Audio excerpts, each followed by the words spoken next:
Good morning guys. आज का हमारा टॉपिक है oogenesis। oogenesis देखो, ये बहुत इंपॉर्टेंट टॉपिक है आपको नेट के लिए या 12th के बाद जो भी एग्जाम होता है, बीएससी हो, नेट हो, हर चीज में लगभग इससे क्वेश्चन आपको या तो ऑब्जेक्टिव मिल जाएगा या सब्जेक्टिव मिल जाएगा।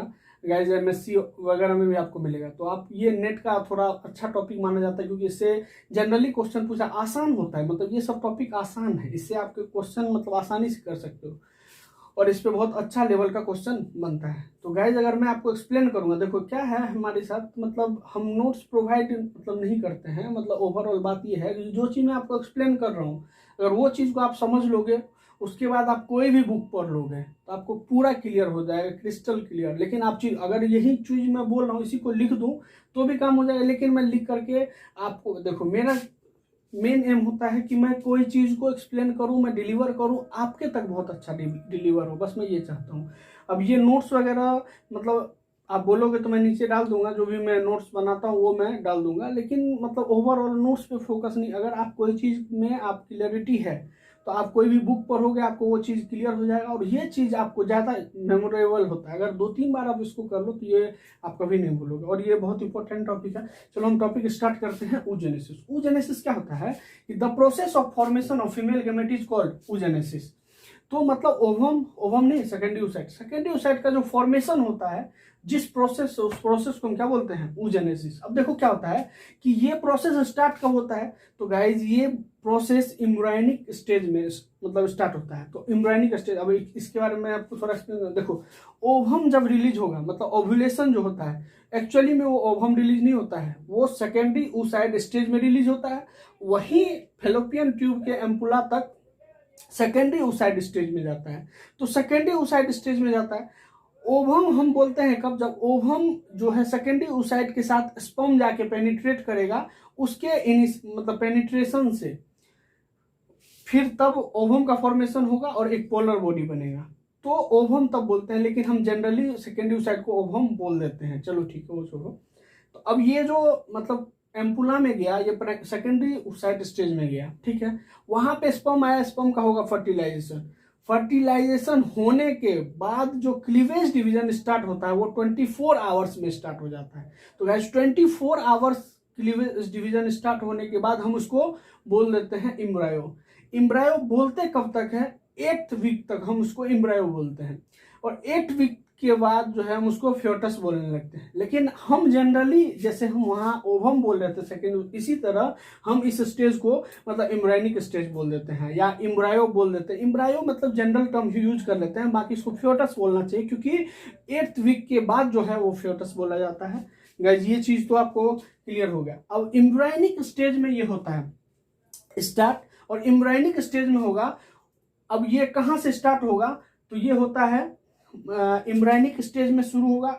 कब शुरू होगा, 25th वीक ऑफ इंट्रायूटेरल लाइफ, और ये होता है कॉर्टेक्स पार्ट ऑफ ओवरी से। कॉर्टेक्स पार्ट ऑफ ओवरी, और वो कौन सा सेल होता है, primordial germ cell. Primordial germ cell, primordial germ cell के बारे में 2 चीज जान लो। ये कैसा इसका ओरिजिन होगा, इसका ओरिजिन मेसोडर्मल है, और ये क्या है, गोनेड से बाहर होता है, एक्स्ट्रा गोनेडियल, ठीक है।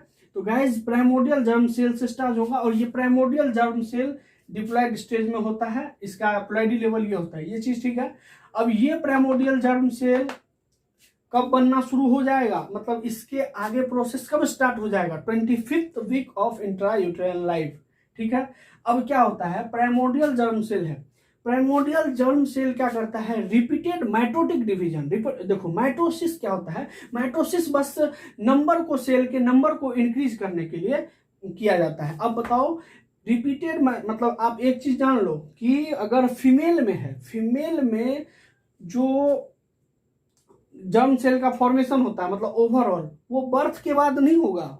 oocyte का जो फॉर्मेशन हो वो बर्थ के बाद, बर्थ से पहले ही जो फॉर्मेशन होना होगा वो हो जाएगा, बर्थ के बाद तो डिजेनरेट होगा, ये चीज आप जान लो।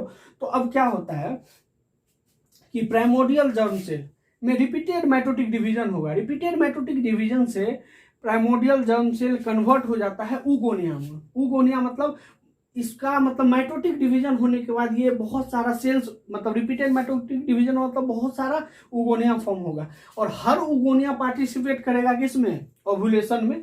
ये जरूरी नहीं है, ये जरूरी नहीं है। कौन पार्टिसिपेट करेगा ये जेनेटिकली डिसाइडेड है, ठीक है। तो अब हम देखते हैं हम क्या किए, प्राइमोर्डियल हम एक को लेके चले हैं कि एक ऊगोनिया को मान के चलते हैं। अब देखो प्राइमोर्डियल जर्म सेल से बना ऊगोनिया, ऊगोनिया बना, ऊगोनिया क्या करता है, ऊगोनिया एब्जॉर्ब न्यूट्रिशन, न्यूट्रिशन को ये एब्जॉर्ब करके ये ग्रोथ करता है, ये ग्रोथ करके ये प्राइमरी oocyte बन जाता है। यही ऊगोनिया न्यूट्रिशन एब्जॉर्ब करेगा, न्यूट्रिशन एब्जॉर्ब करके प्राइमरी oocyte बन जाएगा। अब ये प्राइमरी oocyte बनेगा, प्राइमरी oocyte और ये प्लॉइडी लेवल आप ध्यान रखना, इसमें भी 2n, इसमें भी 2n, इसमें भी 2, मतलब ये सारा डिप्लॉइड स्टेज चल रहा है। और ये मेन पॉइंट है। इसके बाद देखो इसमें जो है मियोसिस फर्स्ट स्टार्ट होता है, मतलब first meiotic division started at primary oocyte, primary oocyte के बाद फर्स्ट मियोटिक डिवीजन स्टार्ट हो जाता है। तो गाइस प्राइमरी oocyte जो है, प्राइमरी oocyte स्टेज में मियोसिस फर्स्ट स्टार्ट होता है, लेकिन ये अरेस्ट हो जाता है प्रोपेज फर्स्ट के डिप्लोटिन स्टेज में। तो गाइज ये अरेस्ट क्यों हुआ ये चीज मैं आपको आगे एक्सप्लेन करूंगा, लेकिन ये आप जान लो कि ये अरेस्ट हो जाता है कहाँ पे, मियोसिस के प्रोफेज फर्स्ट के डिप्लोटिन स्टेज में।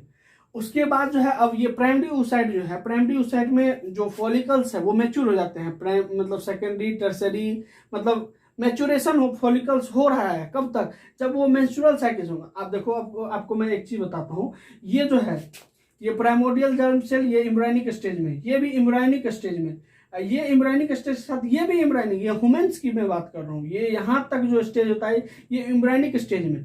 फिर यही प्राइमरी oocyte से यहाँ पे भी प्राइमरी oocyte स्टेज ही है, प्राइमरी oocyte स्टेज है कब तक, ये बर्थ के टाइम है, और यहाँ लगभग जो है ये प्यूबर्टी आने के एज है, लगभग प्यूबर्टी जब आता है, प्यूबर्टी आता है, मेंस्ट्रुअल साइकिल जब होता है, वहां पे फर्स्ट मियोटिक डिवीजन कंप्लीट होगा। और फर्स्ट मियोटिक डिवीजन कंप्लीट कैसे होता है, वो भी अनइक्वल साइटोकाइनेसिस होता है, अनइक्वल डिवीजन होता है। और ये देखो फर्स्ट, देखो सबसे पहली बात आपको मैं बता देता हूँ, मियोसिस फर्स्ट जो है इसको हम रिडक्शनल डिवीजन भी बोलते हैं।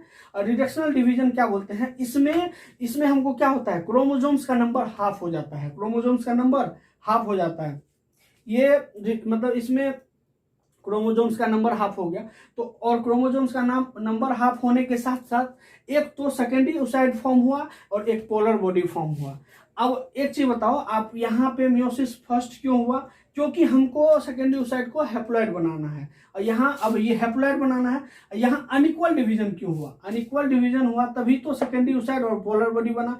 अनइक्वल डिवीजन होने का रीजन ये है कि देखो अभी हमको सेकेंडरी oocyte जो है, सेकेंडरी oocyte को आगे जाकर के ओवम बनाना है, ओवम को एम्ब्रायो बनाना है। तो आप ये जान लो एम्ब्रायो को हमेशा साइटोप्लाज्म ज्यादा जरूरत होता है, एम्ब्रायो को साइटोप्लाज्म ज्यादा जरूरत होता है। इस और एक चीज आप जानते होंगे कि ओवम और स्पर्म के बारे में आपको पता होगा कि स्पर्म में साइटोप्लाज्म लगभग नेग्लिजिबल होता है, मेंशिट आप ऐसा कुछ पढ़े होंगे, मिडिल पार्ट में जो सरफेस पे वो होता है साइटोप्लाज्म एक लेयर में, थिन लेयर में, उसको मेंशिट बोल देते हैं। तो मतलब नेग्लिजिबल, स्पर्म में भी साइटोप्लाज्म नेग्लिजिबल। अगर ओवम में साइटोप्लाज्म, अगर मतलब सेकेंडरी oocyte में अगर साइटोप्लाज्म अच्छे से नहीं होगा तो एम्ब्रायो का फॉर्मेशन कैसे होगा, क्योंकि एम्ब्रायो का फॉर्मेशन के लिए साइटोप्लाज्म ज्यादा चाहिए। तो यहाँ क्या हो जाता है, अनइक्वल डिवीजन, अनइक्वल डिवीजन होगा। अनइक्वल डिवीजन से अब ये मियोसिस फर्स्ट मैंने आपको बता दिया था कि इसमें ये रिडक्शनल डिवीजन, इसमें क्रोमोसोम्स के नंबर हाफ होते हैं। जैसे यहाँ प्राइमरी oocyte है 2n है, यहाँ प्लॉइडी और 44 और XX है, तो ये हाफ हो जाएगा, ये n में कन्वर्ट हो गया, और 22 प्लस x ये n 22 प्लस x हो गया। और ये क्यों हुआ, क्योंकि हमको हैप्लॉइड बनाना था, हैप्लॉइड बनाना था इसलिए हुआ। और हमको क्या करना था, देखो अनवांटेड सेट ऑफ क्रोमोसोम्स जो इसमें थे, अब ये डिप्लॉइड था, ये स्टेज डिप्लॉइड था, यहां से हैप्लॉइड स्टेज का शुरुआत हुआ, जो यहाँ जो डिप्लॉइड स्टेज, यहाँ हैप्लॉइड का शुरुआत हुआ। और हमको इसमें जो अनवांटेड सेट था उसको अगर हमको हटाना है तो वो हम पोलर बॉडी के थ्रू हटा सकते हैं। और हम क्या कर सकते हैं कि हमको जो साइटोप्लाज्म ज्यादा चाहिए ये साइटोप्लाज्म इसमें ले सकते हैं। लेकिन गाइस जो अदर एनिमल्स होते हैं, जो अदर एनिमल्स होते हैं ओविपेरस एनिमल्स, उसमें क्या होता है, ये अनइक्वल डिवीजन नहीं होकर के, मतलब सेकेंडरी oocyte भी होता है, पोलर बॉडी में भी साइटोप्लाज्म होता है, उसमें अनइक्वल डिवीजन नहीं होता। अदर एनिमल्स की मैं बात कर रहा हूं। तो उस जगह पे क्या होता है, जैसे सेकेंडरी oocyte में मियोसिस सेकेंड होगा, उसी तरह फर्स्ट पोलर बॉडी में भी मियोसिस सेकेंड होगा। और मियोसिस सेकेंड होने, अदर एनिमल्स की मैं बात कर रहा हूं, अदर एनिमल्स में ये यहाँ दो पोलर बॉडी बन जाएंगे, एक तो फर्स्ट पोलर बॉडी, यहाँ सेकेंड पोलर बॉडी, दो पोलर बॉडी बन जाएंगे। तो दो पोलर बॉडी यहाँ बनेगा और एक पोलर बॉडी यहाँ। तो ओवरऑल अदर एनिमल्स में 3, और अभी आप आगे मैं एक्सप्लेन कर रहा हूँ। देखो छोड़ो हटाओ, ये सेकेंडरी oocyte जो है, ये सेकेंडरी oocyte स्टेज हैप्लॉइड हो गया, क्योंकि डिप्लॉइड से हमको हैप्लॉइड करना था, इसीलिए हमको रिडक्शनल डिवीजन करना पड़ा। और हमको अनइक्वल साइटोकाइनेसिस क्यों करना पड़ा? अनइक्वल इसलिए करना पड़ा क्योंकि हमको साइटोप्लाज्म का जरूरत है ज़्यादा। साइटोप्लाज्म का जरूरत ज़्यादा है जब हम पोलर बॉडी से साइटोप्लाज्म लेंगे और पोलर बॉडी को नेग्लिजिबल साइटोप्लाज्म देंगे, तभी तो साइटोप्लाज्म बढ़ेगा, क्योंकि स्पर्म के पास भी साइटोप्लाज्म नहीं है और इसी को जाके आगे एम्ब्रायो बनाना है। तो इसका मतलब हमको साइटोप्लाज्म ज्यादा का जरूरत है, तो हम वो काम कर लिए, इसीलिए हमको। और इसीलिए आप सोचते होंगे कि भाई पोलर बॉडी का तो कोई यूज ही नहीं है, पोलर बॉडी बना क्यों? तो पोलर बॉडी बना क्यों? हमको जो अनवांटेड सेट था क्रोमोसोम्स का, वो हटाने के लिए, ठीक है। और दूसरा क्या, क्रोमोसोम्स यहाँ डिप्लॉइड था, उसको हमको हैप्लॉइड बनाना था। तो अगर हमको क्रोमोसोम्स डिप्लॉइड था, उसको हैप्लॉइड बनाना है, तो हैप्लॉइड बनाने के लिए हमको क्या करना पड़ा? म्योसिस फर्स्ट, रिडक्शनल डिवीजन, एक तो बन गया पोलर बॉडी और एक बन गया सेकेंडरी oocyte। ये सेकेंडरी oocyte स्टेज जो होता है, ये सेकेंडरी oocyte स्टेज में म्योसिस स्टार्ट हो जाता है, लेकिन म्योसिस कंप्लीट नहीं हो जाता, ये अरेस्ट हो जाता है मेटाफेज में। गाइज ये हार्मोन से रिलेटेड चीज है। जब आप जानते हो कि ब्लीडिंग फेज होता है, ब्लीडिंग मतलब आप जानते हो FSH LH जब कम होता है, एस्ट्रोजन प्रोजेस्टेरोन थोड़ा रिलीज होता है, FSH LH जब कम होता है, तो ये जान लो कि आप इसमें हार्मोन से रिलेटेड ये चीज आपको मैं एक्सप्लेन करूंगा pre ovulatory phase menstrual cycle में, ठीक है। और ये फॉलिकुलर डेवलपमेंट में ये चीज एक्सप्लेन करूंगा। तो ये आप ये रखो, मैं वहां पे आपको याद दिला दूंगा कि यहाँ पे मैंने एक्सप्लेन नहीं किया था। बस ये जान लो कि हार्मोन के कंट्रोल में है, जिसके कारण ये अरेस्ट होता है, ठीक है। तो अब ये म्योसिस अरेस्ट हो गया, इसी में रैप्चर हो गया, मतलब ग्राफियन फॉलिकल रैप्चर होगा तो रिलीज हो गया सेकेंडरी oocyte फ्रॉम ओवरी, जिसको हम बोल दिए ओव्यूलेशन। और इसी स्टेज में ये म्योसिस सेकेंड कंप्लीट करता है। म्योसिस सेकेंड कंप्लीट, देखो कंप्लीट म्योसिस सेकेंड कब होगा, ये भी बात ध्यान रखना है। अभी ये सेकेंडरी oocyte स्टेज में ही है। जैसे ही स्पर्म का एंट्री होगा, स्पर्म का पेनिट्रेशन होगा तो ये मतलब स्पर्म आया, फर्टिलाइजेशन हुआ। जैसे ही फर्टिलाइजेशन हुआ तो ये सेकेंडरी oocyte कन्वर्ट हो जाएगा ओवम में एंड सेकेंड पोलर बॉडी में। एक पोलर बॉडी यहाँ बना, एक पोलर बॉडी यहाँ बना। ये ह्यूमन के केस में, क्यों? क्योंकि ह्यूमन के केस में अनइक्वल डिवीजन हुआ तो इसमें साइटोप्लाज्म बहुत कम आया। साइटोप्लाज्म बहुत कम, जब साइटोप्लाज्म है ही नहीं तो वो डिवाइड नहीं होगा, सबसे पहली बात। और यहाँ और जनरल दूसरे एनिमल्स में जिसमें कि इक्वल डिवीजन होगा, इसमें भी साइटोप्लाज्म, इसमें भी साइटोप्लाज्म। अगर साइटोप्लाज्म है तो इसमें भी म्योसिस 2 होगा, अगर इसमें म्योसिस 2 हो रहा है तो इसमें म्योसिस 2 हो रहा है। और म्योसिस 2 हो रहा है तो यहाँ पे एक पोलर बॉडी और एक पोलर, यहाँ दो पोलर बॉडी बन गया। और यहाँ जब दो पोलर बॉडी और एक पोलर बॉडी यहाँ, तो ओवरऑल अगर हम जनरल ओविपेरस एनिमल्स की बात करें तो उसमें कितने पोलर बॉडी फॉर्मेशन होता है ड्यूरिंग oogenesis? Answer is 3। अगर हम ह्यूमन की बात करें, ह्यूमन्स में कितने होते हैं? Answer is 2। यही अगर आप देख लो अनमेरिड ह्यूमन की बात करो, अनमेरिड ह्यूमन फीमेल्स जो होती है, आप बताओ, मैंने आपको बताया कि ओवम का फॉर्मेशन सेकेंडरी oocyte स्टेज से ओवम का फॉर्मेशन, पोलर बॉडी का फॉर्मेशन तब होगा जब स्पर्म का एंट्री होगा। और स्पर्म का एंट्री होगा कब? जब अनमेरिड है, इसका मतलब स्पर्म का उसमें एंट्री नहीं हो रहा है, वो सेकेंडरी oocyte स्टेज में ही है। सेकेंडरी oocyte स्टेज में है, सेकेंडरी oocyte स्टेज में फर्टिलाइजेशन होने के बाद ही ओवम और पोलर बॉडी में कन्वर्ट होता है, लेकिन अभी ये सेकेंडरी oocyte स्टेज में। और सेकेंडरी oocyte स्टेज बनने तक एक ही पोलर बॉडी फॉर्म हुआ और एक ही पोलर बॉडी फॉर्म हुआ, और ये अनइक्वल साइटोकाइनेसिस से हुआ। इसमें साइटोप्लाज्म नहीं है, साइटोप्लाज्म नहीं है तो फर्दर इसका डिवीजन नहीं होगा, तो बस सेकेंडरी oocyte स्टेज में रहेगा। इसीलिए हम बोलते हैं अनमैरिड फीमेल्स जो होगी, ह्यूमन अनमैरिड फीमेल्स में एक ही पोलर बॉडी बनेगी, ठीक है। अब ये जो है, अब देखो, अब इस टाइम जब फर्टिलाइजेशन हुआ यहाँ पे भी, जब भी पोलर बॉडी बनेगा तो अनइक्वल साइटोकाइनेसिस होगा। तो जब फर्टिलाइजेशन हुआ तो क्या चीज होता है? देखो, ये मेटाफेज मतलब म्योसिस सेकेंड के मेटाफेज स्टेज में अरेस्ट हुआ था। तो अब यहाँ पे क्या होता है कि मतलब breakdown of metaphase promoting factor, metaphase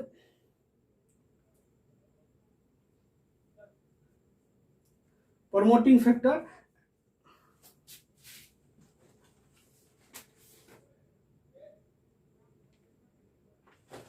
ये मेटाफेज प्रमोटिंग फैक्टर देखो क्या होता है। अब एक चीज और मैं बात, जैसे मेटाफेज में ये अरेस्ट हुआ, मेटाफेज में अरेस्ट हुआ, तो अब इस मेटाफेज प्रमोटिंग फैक्टर को हम क्या करते हैं, ब्रेक डाउन करते हैं, जो कि इसको मतलब इसका ब्रेक डाउन कर देता है, मतलब प्रोटीन फैक्टर इसको मतलब मेटाफेज को कंप्लीट कराने लगता है। वहीं जहां पे इसको हम ब्रेक डाउन किए, एनाफेज प्रमोटिंग फैक्टर हम बनाना चालू कर देते हैं। ये हम जैसे मेटाफेज प्रमोटिंग फैक्टर हमको रुका हुआ था, अब हम क्या किए, उसका ब्रेकडाउन शुरू करवाएं, उसको खत्म करवाना है। और वहीं पे हमको अब ये कन्वर्ट होगा, मतलब ये मियोसिस फर्स्ट सेकेंड कंप्लीट होगा, मेटाफेज फेज कंप्लीट होगा। तो कंप्लीट होने के बाद अब ये एनाफेज में जाएगा, तो एनाफेज प्रमोटिंग फैक्टर हम बनाना शुरू कर देंगे, ठीक है। और यहाँ पे सेकेंड पोलर बॉडी बनेगा। अब आपको मैं कुछ चीजें बता देता हूं कि देखो, ये प्राइमोर्डियल जर्म सेल से ऊगोनिया, प्राइमोर्डियल जर्म सेल से ऊगोनिया बना, तो इसी फेज को हम बोलते हैं, यहां से प्राइमोर्डियल जर्म सेल से ऊगोनिया बना, ये हुआ मल्टीप्लिकेशन फेज। जनरली अगर आप देखोगे ओविपेरस एनिमल्स में, तो आपको ये नजर आएगा, ये एम्ब्रायनिक स्टेज में शुरू हो जाता है और at the time of birth oogonia stage में। अगर आपसे जनरल क्वेश्चन पूछे कि इन द ओविपेरस एनिमल्स, मतलब ऊगोनिया मतलब इन द ओवरी ऑफ, देखो in the ovary of oviparous animals which stage is present, तो answer is oogonia, oogonia present होगा। और अब मैं बता रहा हूं ये सब, ये कहाँ है, at the time of birth, ये एम्ब्रायनिक स्टेज में है, ठीक है। अब बर्थ से ये प्यूबर्टी आया, बर्थ से प्यूबर्टी का गैप ये जो होता है, ये ग्रोथ फेज होता है। बाकी अगर हम पूरा प्रोसेस जनरली अगर बात करें, तो हम ये बोलेंगे कि oogenesis का सबसे लॉन्गेस्ट फेज होता है ग्रोथ फेज। ऊगोनिया से प्राइमरी oocyte का फॉर्मेशन जब होता है, इस ड्यूरेशन को हम बोलते हैं ग्रोथ फेज। इस ग्रोथ फेज ये कैसे होता है, ये न्यूट्रिशन को एब्जॉर्ब करता है, लगभग मैनी टाइम्स इसका साइज इनलार्ज हो जाता है, लगभग 1000 टाइम्स, मतलब इंक्रीज हो, बहुत मैनी टाइम्स इंक्रीज हो जाता है। तो सबसे लॉन्गेस्ट, और इसका एग्जांपल मैं आपको बता देता हूं कि जैसे आपको हो गया फ्रॉग, फ्रॉग में ये ग्रोथ फेज 3 इयर्स का होता है, एंड रेबिट में ये मतलब 6 मंथ्स का होता है। लेकिन अगर ह्यूमंस की बात करें, तो ह्यूमंस में आप ये जान लो कि ये प्राइमोर्डियल जर्म सेल है, प्राइमोर्डियल जर्म सेल से ये primary oocyte eight the time of birth, ये सारा चीज इसका एक चीज है कि ये प्राइमोर्डियल जर्म से प्राइमरी oocyte तक, ये बर्थ के टाइम में अगर आप देखोगे कि बर्थ के टाइम ह्यूमन फीमेल, मतलब ह्यूमन फीमेल के ओवरी में कौन सा स्टेज प्रेजेंट होगा, तो ये प्राइमरी oocyte। वही अदर में अगर पूछ दे तो ऊगोनिया, ठीक है। तो ये अगर ह्यूमन, तो आपको ओवरऑल मैं कहना क्या चाह रहा हूं कि ह्यूमन फीमेल्स में at the time of birth multiplication phase as well as growth phase complete हो जाता है। जनरली अदर ऑर्गेनिज्म में मल्टीप्लीकेशन फेज जो है एम्ब्रायनिक स्टेज में खत्म होता है, at the time of birth multiplication phase complete होता है ओनली अदर ओविपेरस एनिमल्स। लेकिन जैसे ही हम बात करते हैं ह्यूमंस की, तो ह्यूमंस में ये multiplication phase and growth phase ये कंप्लीट हो जाता है एम्ब्रायनिक स्टेज में, एट द बर्थ के टाइम में ये प्राइमरी oocyte स्टेज में होता है। ये चीज आपको पता चल गया। अब बर्थ के बाद आप एक चीज सोचो, बर्थ के बाद प्यूबर्टी आएगा। बर्थ मतलब बर्थ से लगभग 12 साल 13 साल प्यूबर्टी का होता है, लगभग 12 साल, तो यहां से मैचुरेशन फेज शुरू हो गया। तो 12 साल तो हुआ आपको मियोसिस, मतलब ये जो है मेंस्ट्रुअल साइकिल में क्या रिलीज होता है, सेकेंडरी oocyte। तो 12 साल प्राइमरी oocyte से सेकेंडरी oocyte बनने में 12 साल। और लेकिन ये 12 साल से चलेगा कब तक, प्यूबर्टी जब से स्टार्ट होता है at the end of menopause, menopause मतलब 45 ईयर्स ओल्ड जब होती है फीमेल्स, तब तक ये रिलीज होता है, तब तक ये रिलीज होता है। तो इसका मतलब 12 साल से 45, तो जोड़ लो इसमें गैप कितना हो गया, तो इसीलिए हम ह्यूमन फीमेल्स की मतलब बर्थ से स्टार्ट करो, बर्थ तो प्राइमरी oocyte स्टेज में हो गया, प्राइमरी oocyte के बाद जो भी स्टेज है वो तो मैचुरेशन हो गया।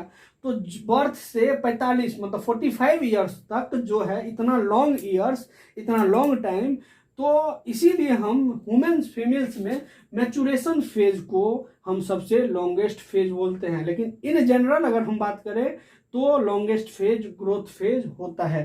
ठीक है, अब अनइक्वल डिवीजन होकर के पोलर बॉडी बना। पोलर बॉडी अदर एनिमल्स में क्या होता है, ये पोलर बॉडी अदर एनिमल्स में, ये पोलर बॉडी में मियोसिस सेकेंड हो जाता है।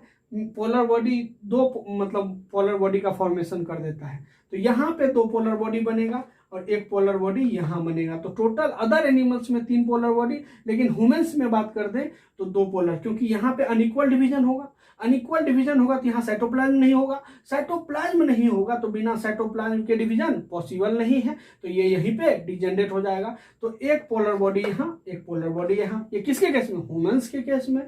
ठीक है, और ये पोलर, एक बार ये भी बात है कि पोलर बॉडी का फॉर्मेशन किया क्यों गया, ये भी चीज मैंने आपको एक्सप्लेन कर दिया कि पोलर बॉडी का फॉर्मेशन इसलिए क्या, हमको अनवांटेड सेट ऑफ क्रोमोसोम को हटाना था, डिप्लॉयड को हमको हैप्लॉयड बनाना था, इसीलिए हम पोलर बॉडी का फॉर्मेशन किए। अब बना सेकेंडरी oocyte स्टेज, और सेकेंडरी oocyte स्टेज से मतलब रैप्चर हो जाता है फॉलिकल। रैप्चर होने के बाद अगर फर्टिलाइजेशन हो गया तो वही सेकेंडरी oocyte कन्वर्ट हो जाता है ओवम में एंड पोलर बॉडी में।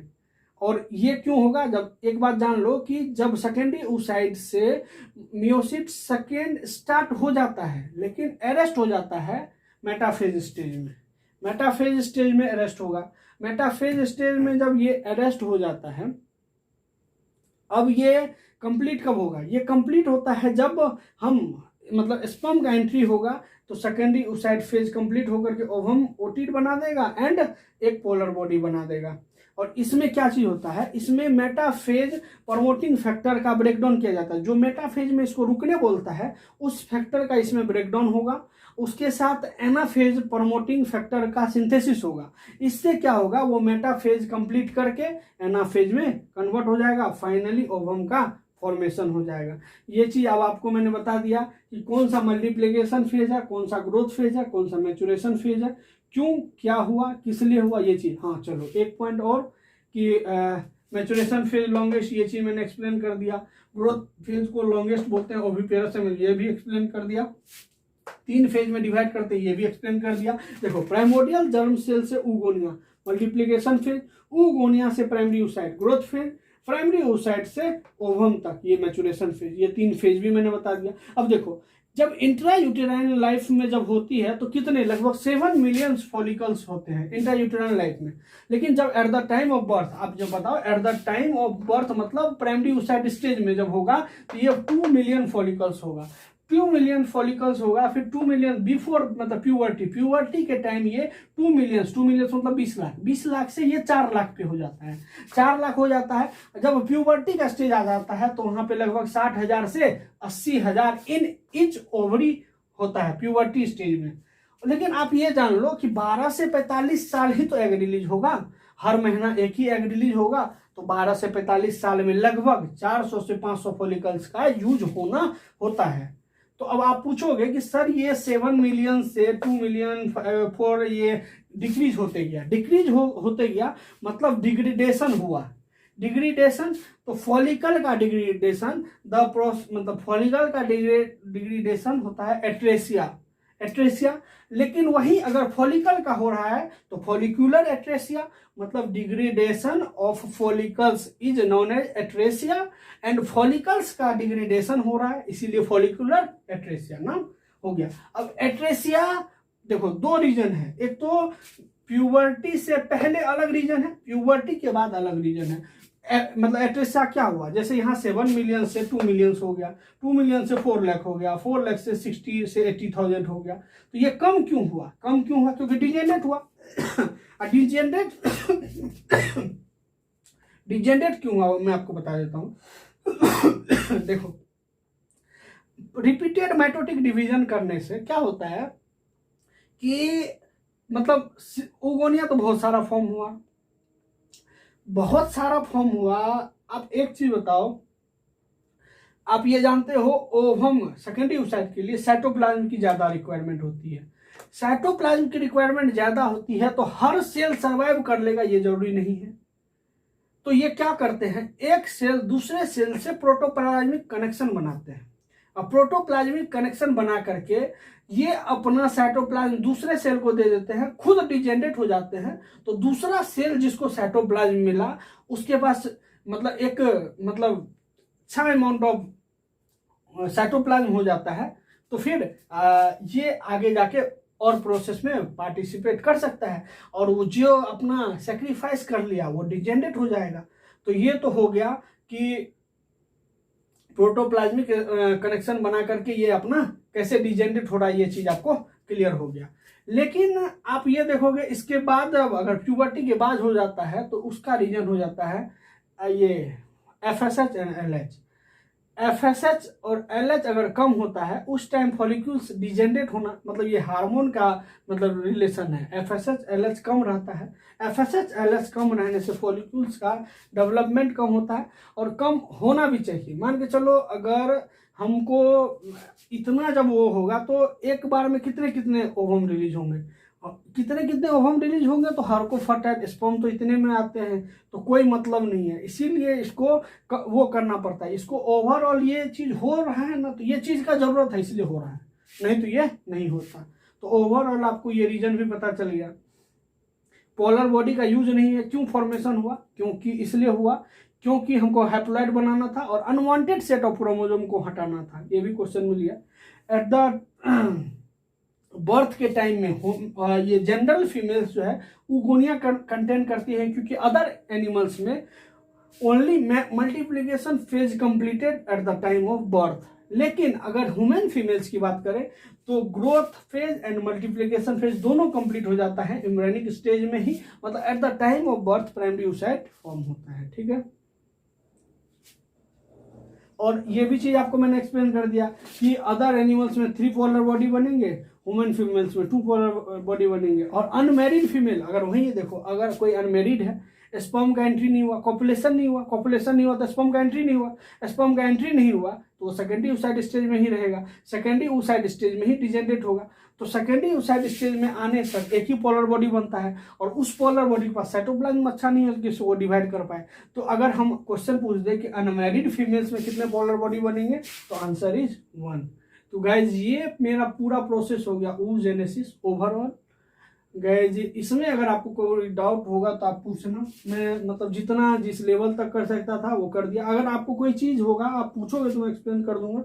इसमें किसी भी चीज का आप रीजन पूछ सकते हो, एक एक चीज आप पूछ सकते हो। इससे बाहर आपका क्वेश्चन क्या पूछेगा बताओ, कोई भी टॉपिक है, कोई भी टॉपिक में क्या चीज क्यों हो रहा है, किस लिए हो रहा है, कब हो रहा है, ये टोटल चीज आप जब जान रहे हो तो उससे ज्यादा क्या ही पूछेंगे। तो इससे ज्यादा कुछ पूछने का चांस नहीं बनता। लेकिन अगर फिर भी ऐसा कुछ चीज है तो आप हमको मैसेज करो, हम आपको इसको एक्सप्लेन कर देंगे। ऐसे तो खैर इसमें कुछ बचा नहीं है। जो चीज मैं आपको बता रहा था कि oogenesis में देखो हम क्या बोले, हम एक सीक्वेंशियल ऑर्डर याद कर लेते हैं, पैटर्न ध्यान रख लेते हैं, फेज तो हम डिसाइड कर लेंगे। लेकिन अगर आप ये फेज डिसाइड करके मल्टीप्लिकेशन फेज में यहाँ से यहाँ होता है तो ये चीज थोड़ा टिपिकल हो जाता है। लेकिन अगर आप सीक्वेंशियल ऑर्डर ध्यान रख लेते हो, प्राइमोर्डियल जर्म सेल से ओगोनिया बना, ओगोनिया से प्राइमरी oocyte बना, प्राइमरी oocyte में म्योसिस फर्स्ट स्टार्ट हुआ लेकिन कंप्लीट नहीं होता है, फिर कंप्लीट जब होता है सेकेंडरी oocyte में कन्वर्ट हो जाता है, एक पोलर बॉडी बन जाता है। ये क्यों होता है, अनइक्वल साइटोकाइनेसिस की वजह से। अनइक्वल क्यों होगा, क्योंकि हमको मतलब इसको आगे जाके इस सेकेंडरी oocyte को एम्ब्रायो बनाना है। एम्ब्रायो बनाने के लिए हमको साइटोप्लाज्म ज्यादा चाहिए, क्योंकि फर्टिलाइजेशन जब होता है एग और स्पर्म का तो स्पर्म के पास साइटोप्लाज्म नहीं है, स्पर्म के पास मेंजीट एक पतला लेयर होता है आप जानते हो, तो साइटोप्लाज्म नहीं होता है। तो साइटोप्लाज्म किसको चाहिए, ओवम को ही जरूरत है, ओवम ही लेके जाएगा। और ओवम लेके जाएगा तो पोलर बॉडी को साइटोप्लाज्म नहीं दिया, अपना सारा ले लिया, तो पोलर बॉडी के बाद नेग्लिजिबल साइटोप्लाज्म, नेग्लिजिबल साइटोप्लाज्म। अब इसमें म्योसिस सेकेंड स्टार्ट होगा, कंप्लीट नहीं होगा। कंप्लीट जब होगा जब इसमें स्पर्म का एंट्री होगा, मतलब फर्टिलाइजेशन होगा तो ये कंप्लीट होगा। कंप्लीट होगा तो ओवम बनेगा, इधर सेकेंडरी पोलर बॉडी बनेगा, और उधर अगर नहीं हुआ तो ये डिजेनरेट हो जाएगा। लेकिन जहां पे यहाँ म्योसिस सेकेंड हुआ, अदर एनिमल्स में ये देखोगे कि ये पोलर बॉडी में भी म्योसिस सेकेंड होगा, एक पोलर बॉडी और एक पोलर, 2 पोलर बॉडी। लेकिन ह्यूमंस में नेग्लिजिबल साइटोप्लाज्म के कारण क्या होता है, अनइक्वल साइटोकाइनेसिस और नेग्लिजिबल साइटोप्लाज्म के कारण ये डिवाइड नहीं होता है, इसीलिए एक पोलर बॉडी और एक दो वुमेन में दो पोलर बॉडी का फॉर्मेशन हो। गाइस अभी तक का ये था, और इसके आगे मैं नेक्स्ट टॉपिक में डालूंगा अब, ठीक है। अब इसको अच्छे से करो, आप इसको जाके किसी बुक से, अच्छे लेवल के बुक से पढ़ना, आपको कोई चीज़ हो तो पूछना। थैंक यू, जय हिंद।